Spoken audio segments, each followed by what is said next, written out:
Bonjour tout le monde. Hello everyone. Bienvenue à la Maison du Canada. For some of you, it may well be welcome back to Canada House because we have hosted several discussions here over the past year or so about clean energy and new and greener energy sources, reducing carbon, not energy, carbon, and the evolution toward the low-carbon economy of the future. It's all about decarbonization and how industrial economies like Canada and the UK make that critical transition. The transition is, of course, necessary to meet the challenges presented by climate change, so it's a great pleasure for us to have with us today Canada's Minister of Energy and Natural Resources, Jonathan Wilkinson, back to Canada House today to join another discussion about these important topics.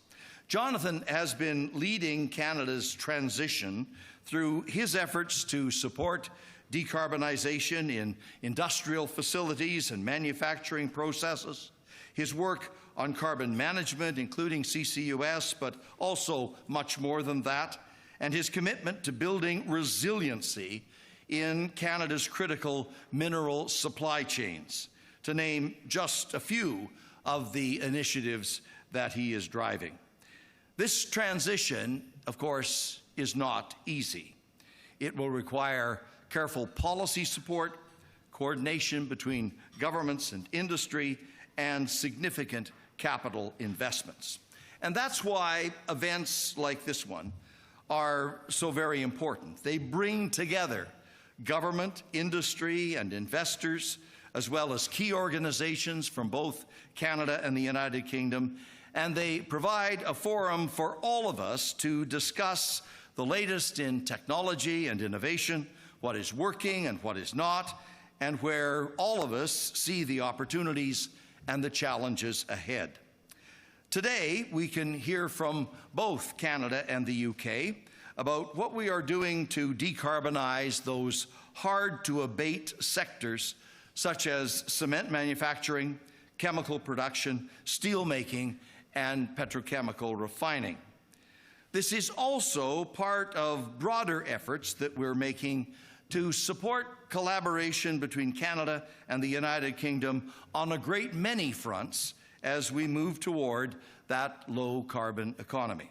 A couple of weeks ago, for example, Canada and the UK signed a renewed Memorandum of Understanding on science, technology, and innovation that strengthens bilateral cooperation, recognizes that research and innovation are fundamental to economic growth, and help to drive the commercialization of innovation into the future.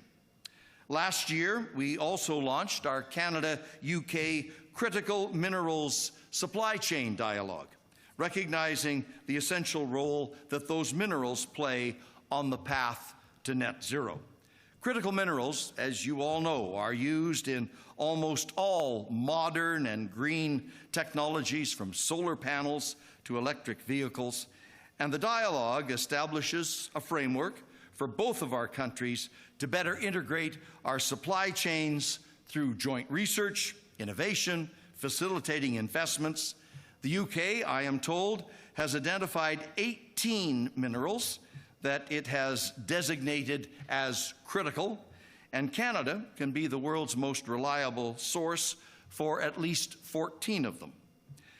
Coming back to this specific discussion this afternoon, we are very pleased to have brought together expert speakers to discuss how carbon management and hydrogen are being incorporated in the drive to drive down emissions in the industrial sector. And that sector is so very important because it is a key driver of Canada's economic well-being, as well as here in the UK, contributing to exports and providing good jobs all across the country.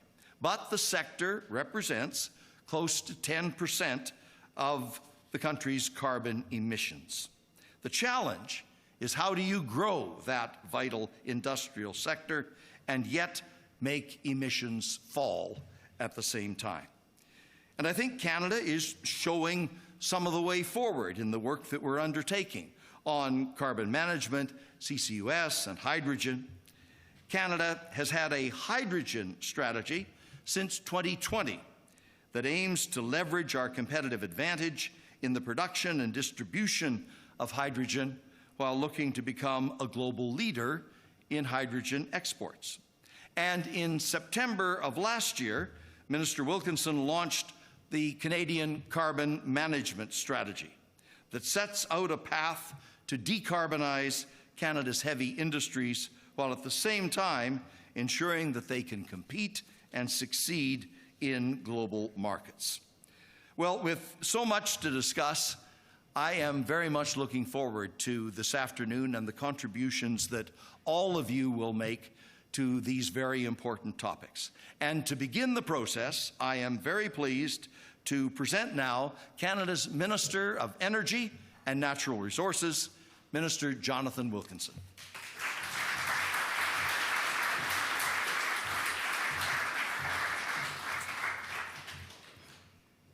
Thank you very much, Ralph, for the kind introduction. I should say that Ralph has been kind of a fixture in my life. We both are from Saskatchewan. I actually was in elementary school when Ralph was in the provincial legislature, so he has been somebody I have followed throughout a long career, a long and very distinguished career. I am very pleased to be here to talk a little bit about some of Canada's efforts with respect to decarbonization. I think we also are going to do a few questions if folks are interested at the end. And I have a written speech, but I think maybe I'm actually just going to talk. I had the great privilege this morning of being up at Oxford talking to university students from around the world, but a lot of them were Rhodes Scholars from around the world. I was there because I had the great privilege of actually attending Oxford for a couple of years, and I thought it would be interesting to have a conversation with them, partly because I'd actually like to encourage some of them to come and work for the Government of Canada, whether they work in the public service or in the political side of government. And I have to say, the discussion that we had this morning was, from my perspective, quite inspiring. Certainly the issues around climate change and the energy transition are enormously important for people of that generation. But there was maybe not optimism, but I think an enormous commitment on the part of all of those folks that were gathered this morning to trying to understand how they can actually be part of this conversation and part of addressing what is an existential threat to their future.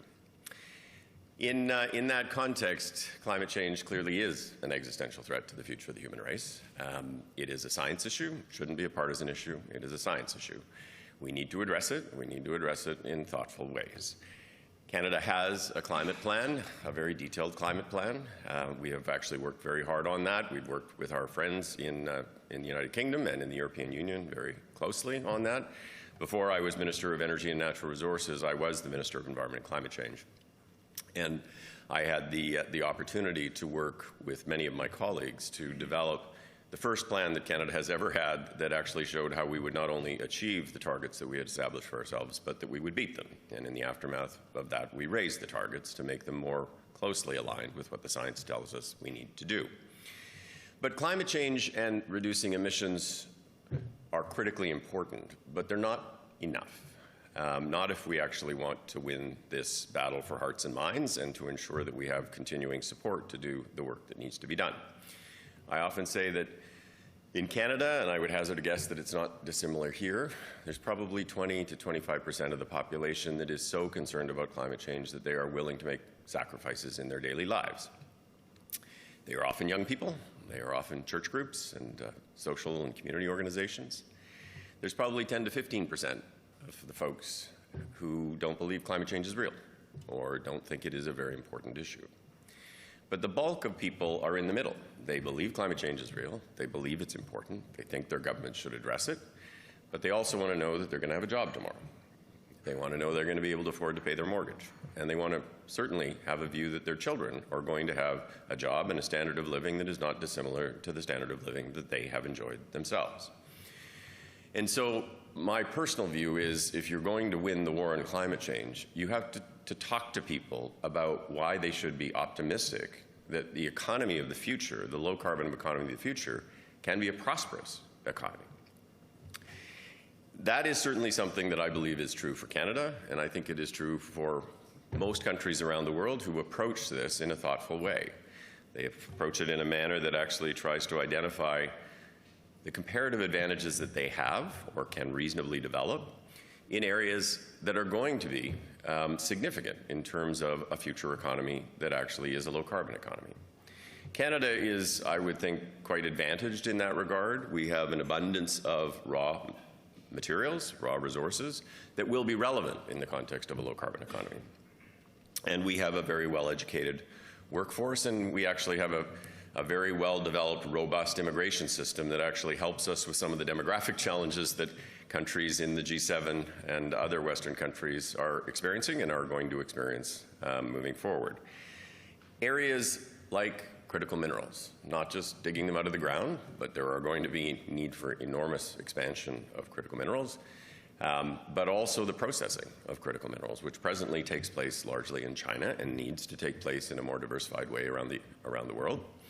The manufacturing of batteries, the manufacturing of electric vehicles and other products, hydrogen, biofuels, nuclear technology, carbon capture and sequestration, and renewable energy technologies, some of which there are countries that are far ahead, like wind power with Denmark or solar power and manufacturing in China, but certainly areas like geothermal and biomass.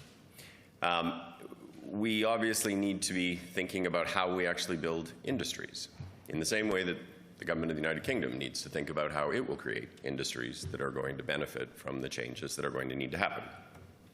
Canada also needs to have a thoughtful approach as to how we manage the transition with respect to our oil and gas sector in the same way that the United Kingdom does. We have to be thoughtful about the fact that the peak for oil, gas, and coal will happen this decade, according to the International Energy Agency. And there will be a decline as we see more technologies like electric vehicles deployed in larger and larger numbers. And so how do you actually compete in a declining market? Well, you decarbonize. You actually offer the lowest carbon products in the world. You seek competitive advantage in a market that is going to be a shrinking market, and you seek to develop a niche in non-combustion related applications of oil and gas that don't contribute to climate change, but can be things that provide value in petrochemicals, in solvents, in lubricants, in building materials like carbon graphite, and for hydrogen, in low-carbon hydrogen derived from natural gas.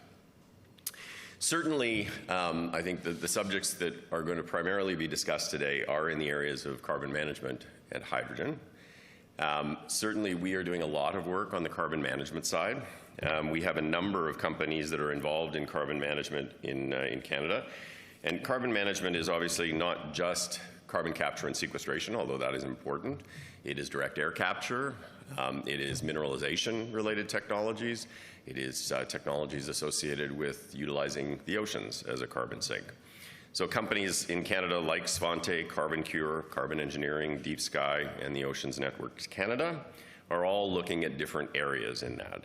I know there are similarly in the United Kingdom a number of carbon capture-related technology companies, including Carbon Clean, Carbonate Systems, and CCM technologies.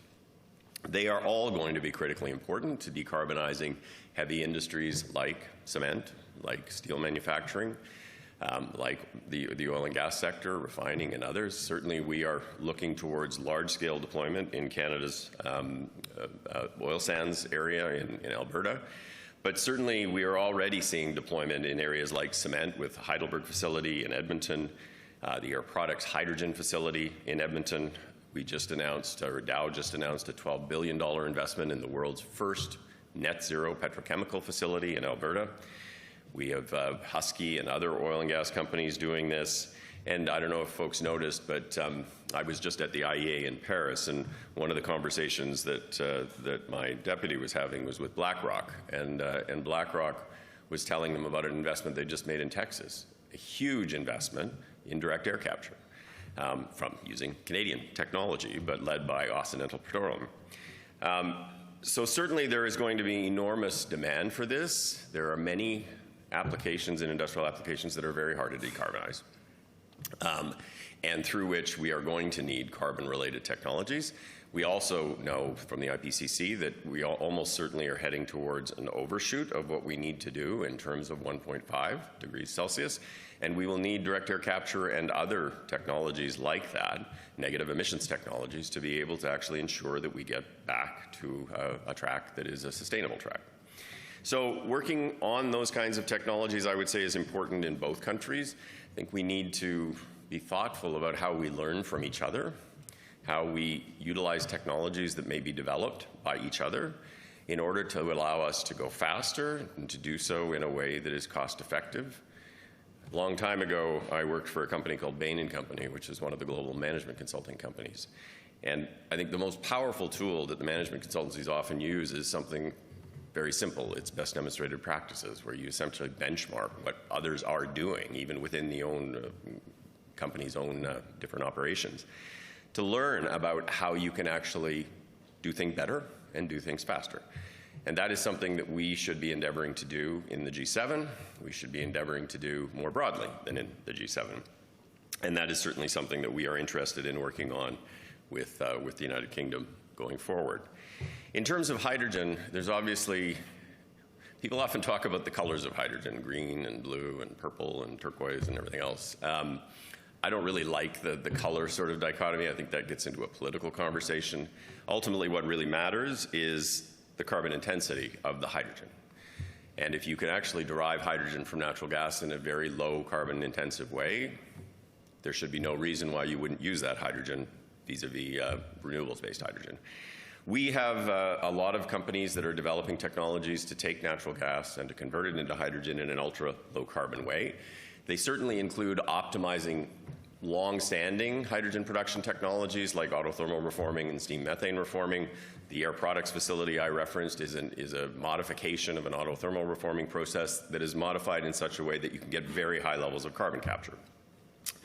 But there's also novel technologies, pyrolysis-based technologies, that actually offer promise to be able to eliminate carbon capture itself, to be able to actually drop carbon out as a solid rather than as gas.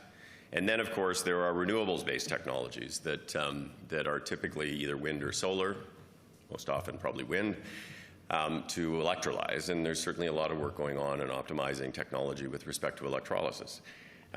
We are interested in all of those, and I know the United Kingdom is interested in all of those. Again, it is useful for us to be thinking about how we learn from each other.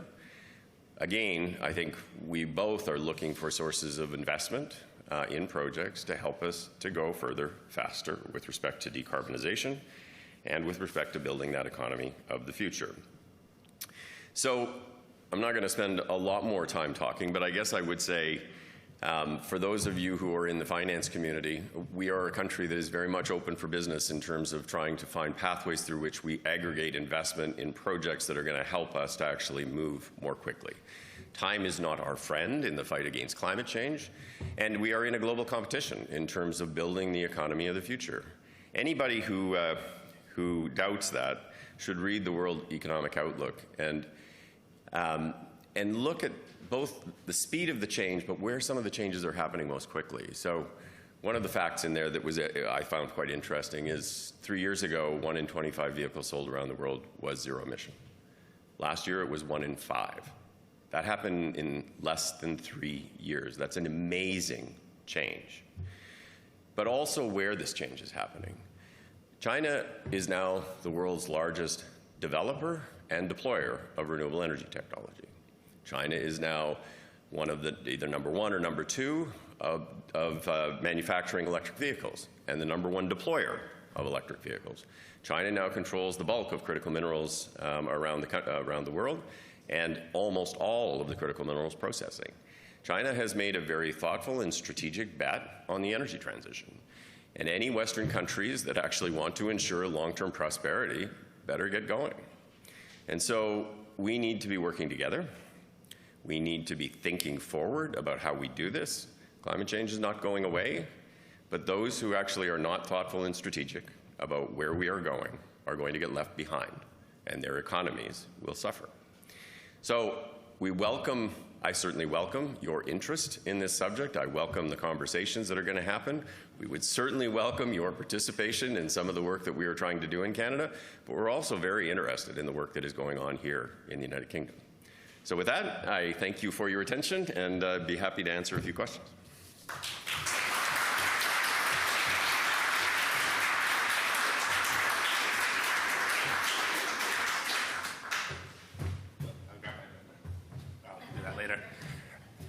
The Q&A kind of was sprung up on us, but awesome that the minister has agreed. Spontaneity is the, what is it? I don't even know what the expression is. But yeah, it's open to Q&A, so we have about 5 to 7 minutes. So if there's any questions, I'm not sure if we have a mic running up. Yeah, we do actually have a mic. So if you have a loud voice, tell me, and then, but there's first questions right there. So we'll check it out if, go ahead. See if it works or. Okay, perfect then. Hi, I'm Tanya. I'm here representing the Scottish Hydrogen Innovation Network. And because I'm representing innovation, I have to ask, what do you think the greatest challenges to innovators in Canada working in carbon capture and hydrogen? Which challenges are they facing? Why is it so difficult for them? Or is it not difficult for them at all? In terms of getting to market, getting to scale, and capturing the hearts and minds of the wider industry and the energy transition? So, I mean, I think there's probably a few ways to answer that question. Starting a company in these spaces is often easier than growing that company. These are long cycle time technologies. They take a lot of development. A lot of development means a lot of money. And finding your way through that long valley of death before you get to commercial viability, particularly for a product like a carbon management product where the market is still evolving, is not simple. I see Brett Henkel in the audience. Brett actually used to work for me in a company I ran that was a hydrogen company, but Brett is one of the founders of Svante, which is a carbon capture company. You've been at it for 15 years? More, but yeah. 20 years, right? Yeah, and are at the cusp of commercialization. But they are one of the few that has had the good fortune to find the investment. I think your last raise was $260 million. So I think that's the biggest challenge, is to find a way to sustain yourself through that long cycle time period. It's not like an app where you can, design the app in a few months and all of a sudden you're able to generate revenues. And that means, and I know, there are people who think that the free market should decide everything. That means that governments actually do have a role to play. There have to be instruments to help with early stage R&D, to help companies actually get through that. In Canada, we do that through the tax system, through what's called our SHRED program that is refundable for companies before they are public, and that helps them in terms of funding their research and development. We also have organizations like Sustainable Development Technologies Canada that will partner on demonstrations and provide some of the capital to do it. And we have venture capital that's government funded to help to actually participate in providing equity capital. But that is a critical thing. And unless the government is willing to play a role in that, it's extremely difficult for long cycle technologies to get to the end. Okay, so we have time for 2 questions, and I see 2 hands, which is awesome. So the gentleman in the white shirt, and then the lady after the gentleman. So those are the last 2 questions. Thank you very much. I'm going to try and link all the things you said into one question.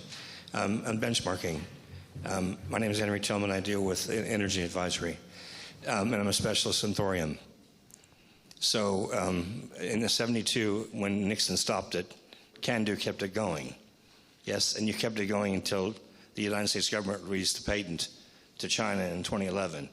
Yes, so now we have China, Russia, Indonesia all doing this, and we're talking about 20,000 gigs per machine around 2030. So in competition, where do you see yourself in that? And of course, you were in part of CANDO, so you were there 40 years ahead of time. Thank you. So, sorry, you're talking about the CANDO, the nuclear CANDO? Thorium is part of it. Yeah. Thorium power. Thorium MSR. So I'm not an expert on thorium, but I would say that with respect to more broadly nuclear technology, you're right, Canada has been a leader in that from a long time, and CANDO was a significant contribution to growing the nuclear sector around the world. We have units in a whole range of different countries, and I think we're probably know we're building 2 new ones in Romania right now. and are looking at a refresh of the entire design to actually be a competitor with respect to large-scale nuclear going forward. There's also, as you know, huge amounts of work going on in a number of countries, including here in the United Kingdom, on small modular reactors. I had a long conversation with Minister Coutinho about that, I guess it was yesterday, in Paris. And that's an area that I think is ripe for both technology development, but actually for near-term commercialization. I think there is a very bright future for the nuclear industry. Not that nuclear is going to solve all of our problems. It is not a silver bullet. But it is an area where there are certainly geographies, including some of the provinces in Canada, where it's very difficult to see how you get to the grid of the future, which is a much bigger electricity grid, without some utilization of nuclear energy.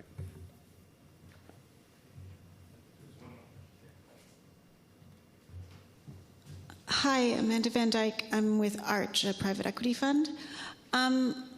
You mentioned something about decarbonization and the ocean and a Canadian technology or company that was working with respect to decarbonization of the ocean. And that link, I, one, like to know a little more about that, but two, I'm actually curious, given that the role sort of the ocean actually plays in decarbonizing the world and how that's threatened, and the fact that the oceans, or the vast majority of the oceans that cover 75% of the Earth, are not really under the jurisdiction of any one country. Is there any? Do you know of any efforts that are working specifically to address that? Yeah. So there are a number of different thoughts about how you do carbon management, and the ones that are most familiar would be carbon capture and sequestration, or direct air capture. There's a lot of work going on mineralization, on using mine tailings to actually do carbon capture. The Oceans Network Canada work is really around, by and large, sequestering under the seabed, like what Norway does. Norway does that already. But certainly we can provide you some information if you're interested in that. I think you've got to look at novel ways to do it. I mean, just using the ocean is pretty full of CO2 already, and that's why we're seeing coral reefs dying and everything else. So you've got to be thinking about novel ways of actually utilizing the seabed, for example. In terms of international law or regulation with respect to the oceans, it is a challenge. And has been a continuing challenge for a number of decades because of the fact that it's not under the jurisdiction of any particular country once you get beyond the international boundary. The way that the international community has tried to address that is through treaties basically governed under the United Nations. And so there's work on how do you deal with the fishery that is outside of boundaries, which has been a big problem because you have huge commercial operations that are going around scooping up enormous amounts of fish, far more than is sustainable on a go-forward basis. There's a lot of work that's been done in the last couple of years around seabed mining, and whether we should be allowing seabed mining, whether it's close to your shore or internationally. I think the emerging view, and certainly Canada's view, is we should not be allowing seabed mining, at least right now, until we know more about what the impacts on the ecosystem would be. But it's really a case-by-case, issue-by-issue. Precisely, it's got to be done in an international forum of some kind if you're going to have countries abide by whatever it is that you're hoping everybody will abide by. So. Perfect. Well, thank you very much, Minister, for your remarks.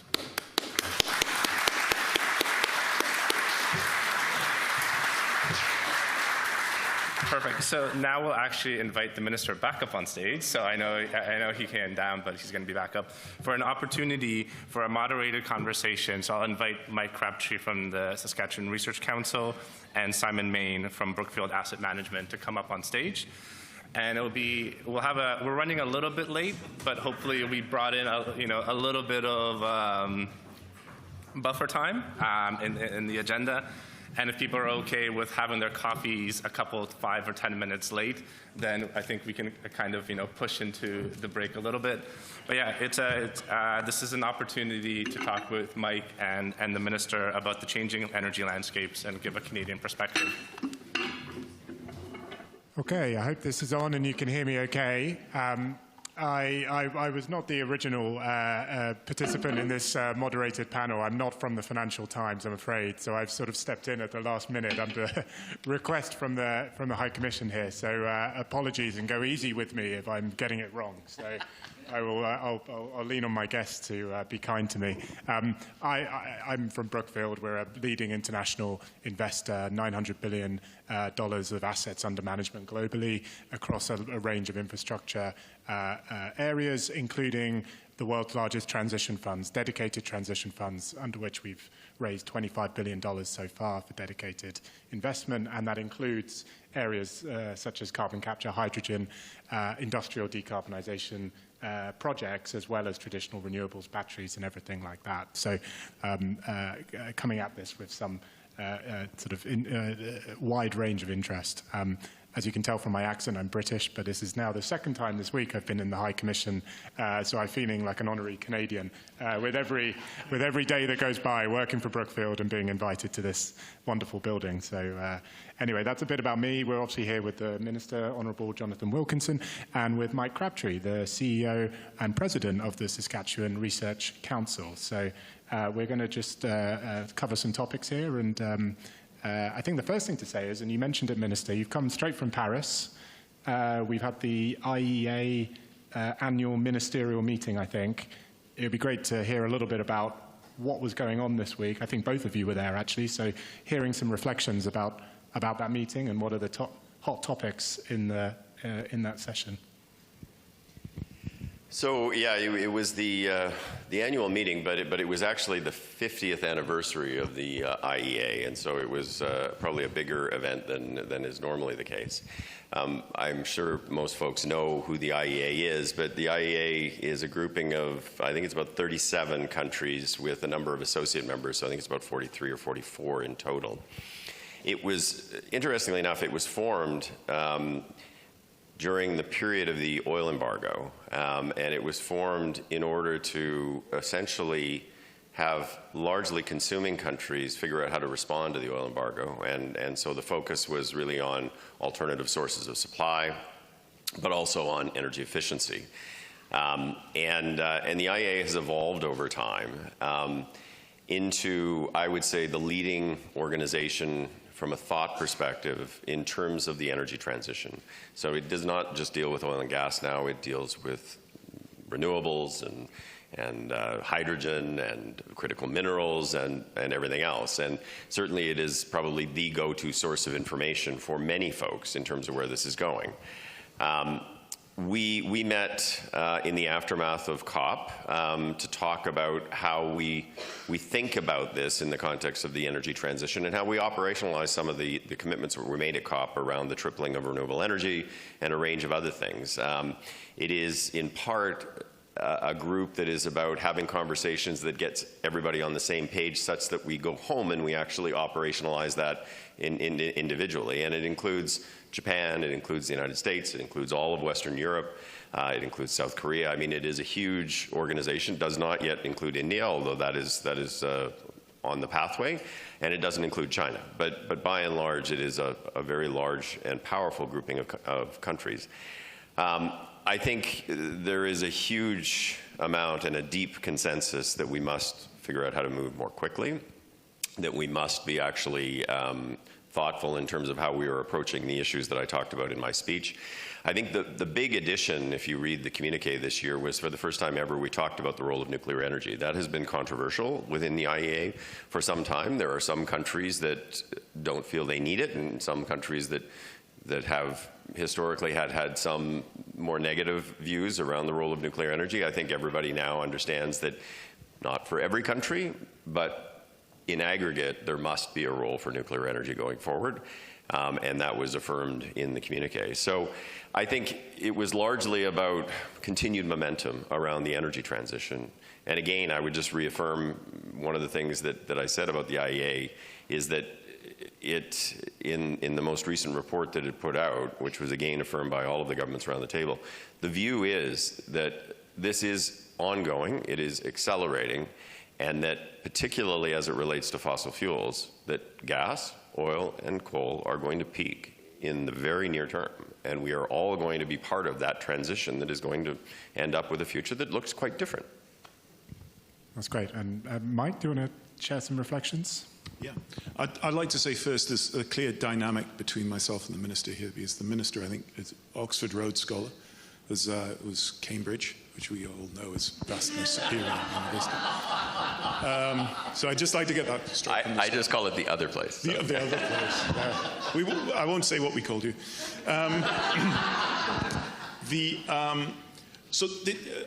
I was also at the IEA and as an observer there.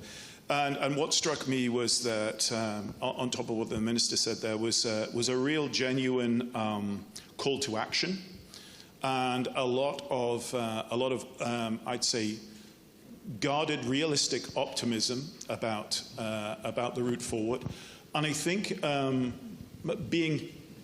coming from a sort of technical engineering business investment background, what I found was really interesting was, and this was said several times, is that there are two main tracks for establishing the pathway to the energy transition. The first is to look at existing technologies that are out there, that we can innovate those technologies, improve them, and move them forward. And then secondly, there are the technologies that either have not yet been even thought of, but certainly not developed through to any commercial extent. And I think that the message I got, which was really, really important, was this, that we have to focus on both of those routes. I would argue slightly more to the former, because we've got to get this thing moving, and perfection is the enemy of us moving forward with the energy transition. And then certainly also look at the new technologies as well. And hopefully I'll get a little bit of a chance to talk about Saskatchewan and SRC's position in some of these areas. That's great, and since you brought it up, I bet a tie break between the two of you. I was an Oxford man, so there we go, 2-1. Can we have a show of hands with Yes, indeed. Just before we sort of move on to some of the opportunities that are happening in Canada itself, just at the international level, while we're on that subject, the global security issue has risen right back to the fore. I think it's interesting to hear the history of the IEA that begins as an energy security body, and now that dynamic is right back in our face, with whether it's Russia, Ukraine, whether it's Yemen and the Red Sea, or whether it's the challenges in the Middle East more broadly. Just any reflections on the relative weighting in your conversations around, is decarbonisation slipping away and energy security coming up? Is there a recognition that these are reinforcing? How's that changing the dynamic on the international stage? Yeah, it's interesting.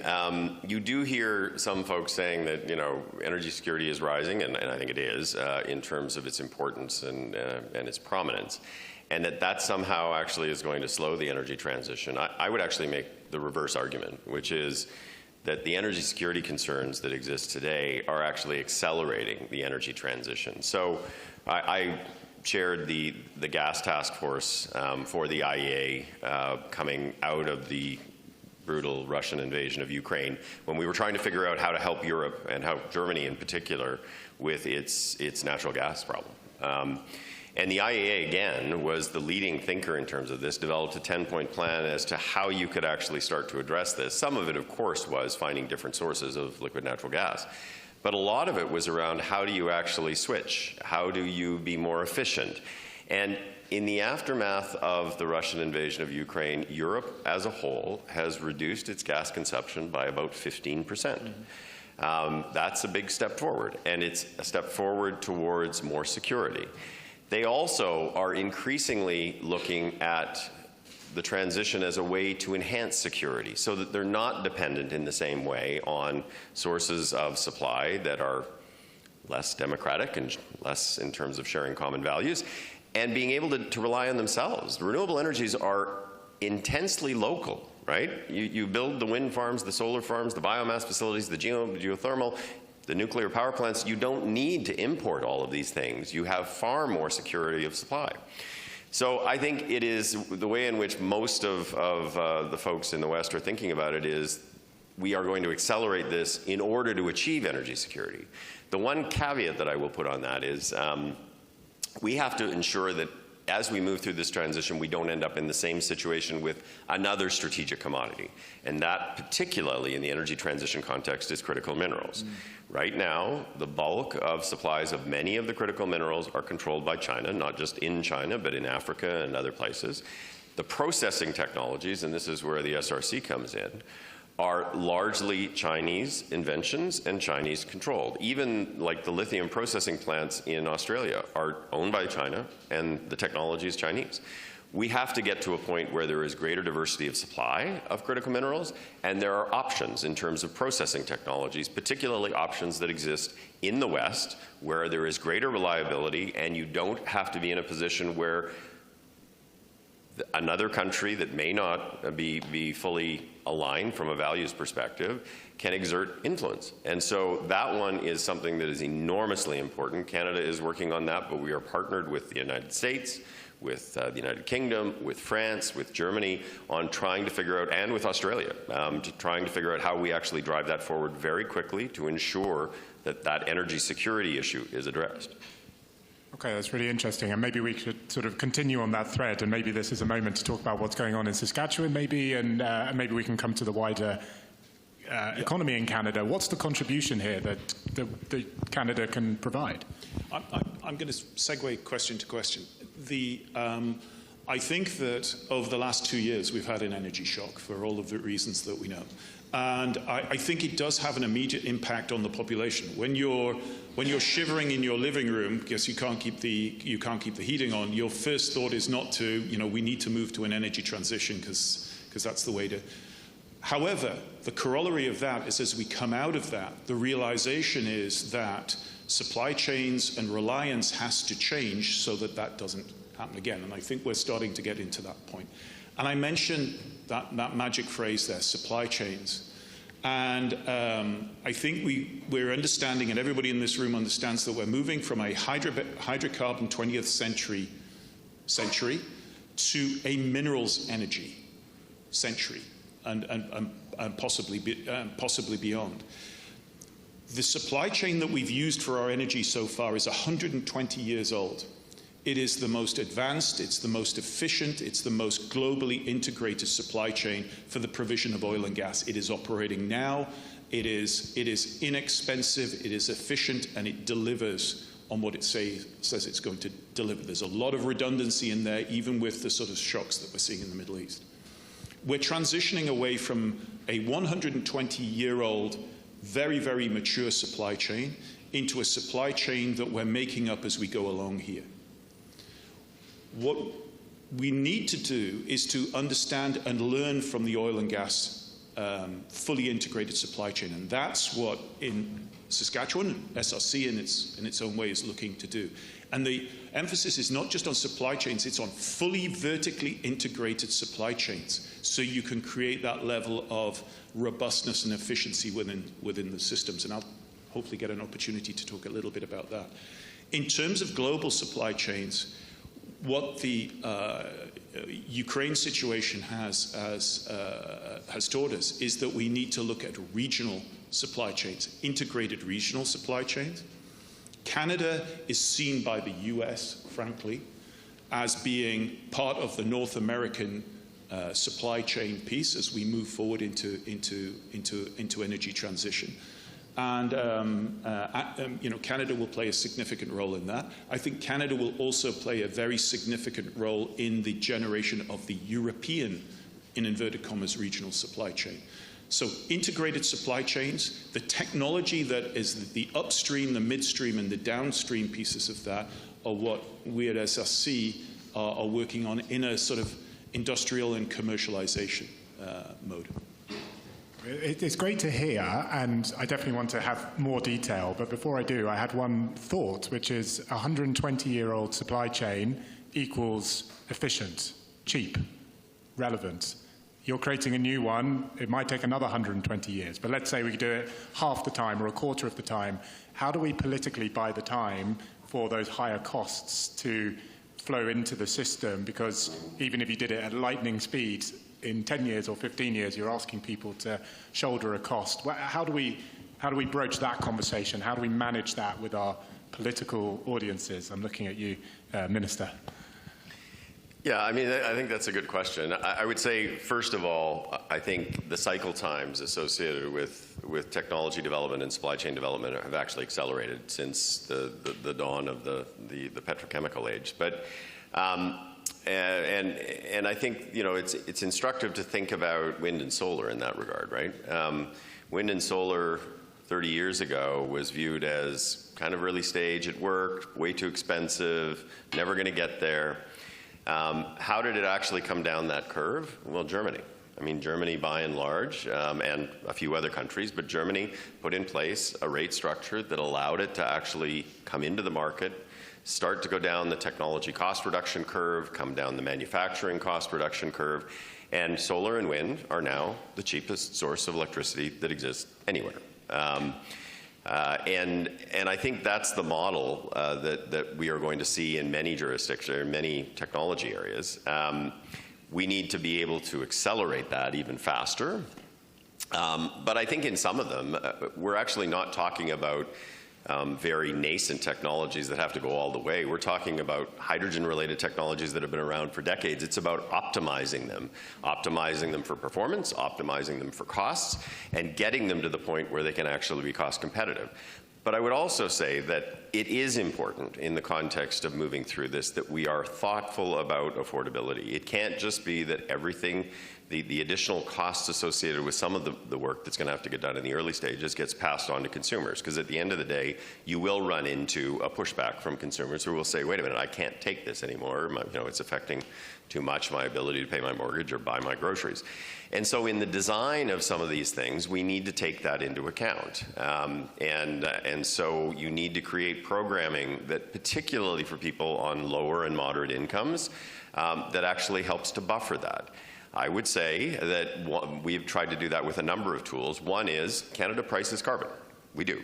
So does the European Union, so does the United Kingdom, so do most countries around the world. We price carbon to try to increase to ensure that people actually pay for pollution. Like, it's not a novel concept. You should pay if you're going to pollute. But at the end of the day, we've structured it in such a manner that 80% of the Canadian families actually get more money back than they pay in the price. And in fact, it works in reverse order to income. So the people who are better off, significantly better off as a result of the price on pollution, are the people who are most vulnerable. So you've got to think about policy instruments in that context to try to ensure that affordability is part of the policy design as you move through all of these things. I'm not saying it's simple. But at the end of the day, this isn't something that we're doing simply because we like solar and we like wind and we like biomass and we don't like oil and gas. Climate change is real. Climate change is happening. And we are running out of time. So we have to be very thoughtful about how we are doing this, and we have to do it quickly. That's great. That's a very, very good answer to that question. So thank you. And I'm going to pick up now on something you said about the IEA meeting, which was the role for nuclear at the international level. And that coming back to the fore. There were announcements at COP as well. So there is a talk of a nuclear renaissance, and we have interests at Brookfield. We part own Westinghouse and with Cameco, headquartered in Saskatchewan. So I wonder if we could just get some thoughts from you both about where that nuclear renaissance is going. How do the different technologies play a role, and where is Canada going to support in each bit of that? That's another vertically integrated supply chain that we've got to take control of potentially. So either one of you to go first, maybe. Do you want me to start, or do you want to start? I'll go, because I just thought of a witty response to that, which Go for it. SRC is introducing the first micro small modular reactor, a first of a kind in the world. And that is a Westinghouse eVinci reactor. So I'll be talking to you about a discount later on. Not me, wrong person. Yeah, I know that's not going to work. So I think that the minister will talk about the broader nuclear piece there. I want to spend a little bit of time talking about micro small modular reactors. So these are reactors that operate in total power output less than 20 megawatts. So put that in context. The Avinci machine that we're looking at is 5 megawatts, about 15 megawatts total power. It's a heat engine, so it's an air-cooled reactor. It's transportable. It is ideal for applications in northern Saskatchewan in terms of its capabilities. Put that in context. The Avinci would supply power to about 3,000 homes, so it's about that sort of scale. It would be something that we could. It is a nuclear battery. Essentially, leaves the factory fully fueled, is deployed at site, provides power or heat. Industrial heat or power for up to 10 years. Once the fuel is spent within the reactor, the whole reactor is taken back to the factory or another site for defueling and refueling. It is genuinely a nuclear battery. In terms of its application in Saskatchewan, two very interesting jurisdictions, parties that are interested in this. The first is the mining operations, northern mining operations, who, believe it or not, often power their mine sites with diesel. Diesel costs around about 70 cents per kilowatt hour and has all of the carbon intensity implications on that. Saskatchewan is in a different position from the likes of Ontario, Quebec, and British Columbia, in the sense that those provinces might be operating on 85 or even 90% renewables, nuclear and renewables. Saskatchewan is inverted. We have 85 to 90% still fossil. That is an existential challenge for the province, and one that is recognized. And it's an existential problem for the mining operations as well, because when it's a great place to mine. So this is investors, folks in this room, great place to mine, great place to, great management teams, great resources, et cetera, et cetera. What's your route to net zero? Oh, and by the way, somebody told me that you use diesel to power your mine. So there is a real driver to move to that net zero piece. And small modular reactors are a real opportunity to do that, particularly when they're incorporated as base load within renewable microgrids, which is another area that we're looking at there. So what's the role of SRC? SRC does what the Saskatchewan Research Council always does, where research with a small r, development with a bigger D, and very big commercialization. That's what we do. We're about $300 million revenue, 450 engineers and scientists and technicians. You can tell it's SRC because if you spill matches on the floor, the chorus from the management team goes 126. So we're that kind of organization, but very heavily focused on commercialization. So nuclear reactors, small modular reactors, we'll be bringing in first of a kind, probably the first in the world, most likely by 2029. We're funded by Government of Saskatchewan to do that. Other areas that we work in, these very big projects, rare earths, we're building what will be the first vertically integrated rare earths processing plant, monazite to NdPr metals.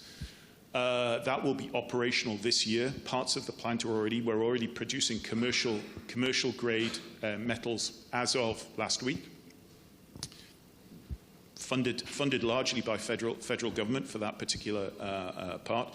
And then the other area that we're looking at is lithium processing, very much in the midstream. So we're looking at spodumene through to lithium hydroxide. Again, our role is to prove out the technology, prove out the financial viability so that investors, such as many of the folks in this room, can look forward 15 years and see a mature route to return on investment. That's our objective. And thirdly, to prove out markets. So that's very much the role of SRC within Saskatchewan and as a Canadian resource. Let me just say one thing, two things. The first is actually one of the dangers of throwing away your speech is you actually forget I was supposed to make an announcement that we were giving you $5 million. But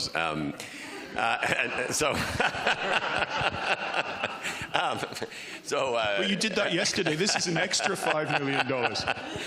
But the work that they are doing in rare earths is very interesting for the Government of Canada, and I would tell you it's very interesting for the Americans as well. Some of the rare earths that they are looking to process actually have unique military applications, so the Americans are very interested in that.